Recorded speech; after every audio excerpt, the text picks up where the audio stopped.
Os últimos datos dispoñíveis da enquisa de poboación activa reflicten unha situación límite en termos sociais, laborais e produtivos na cidade de Vigo. No último ano destruíronse en Vigo 2.500 postos de traballo nas actividades industriais, un sector estratégico para a nosa cidade e para o conxunto da área metropolitana, mas tamén por extensión para toda Galiza. Hoxe, na nosa cidade, hai 8.600 empregos menos dos que había no ano 2009. E diante desta situación de emerxencia laboral, a resposta por parte do Concello de Vigo e da Xunta de Galiza segue a ser insistir en non faceren nada.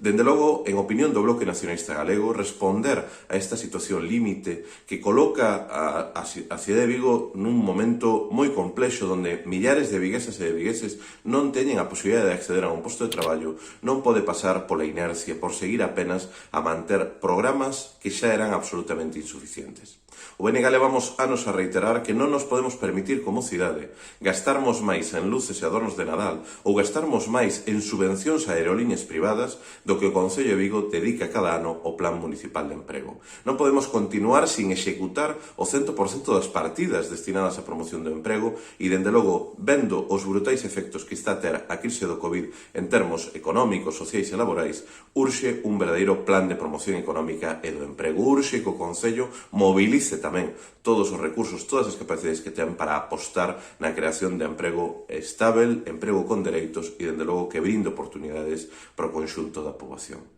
Da Xunta de Galiza xa sabíamos o que podíamos agardar porque ten sido a tónica dominante durante todos os anos do nefasto goberno de Alberto Núñez Feixóo. Cero política industrial, cero política laboral e permitir que sectores clave, sectores estratégicos como a actividade da construción naval vayan directamente ao pique, como veñen de denunciar os datos que fixo pública onte a patronal do sector naval. Urxe unha emenda á totalidade tanto das políticas insuficientes do Concello de Vigo como do completo e absoluto desleixo e abandono que practica a Xunta de Galiza. O BNG exiximos que ten que haber un compromiso real por parte de todas as administracións para atender a principal necesidade, o principal problema das viguesas e dos vigueses, a falla de emprego e a precariedade laboral.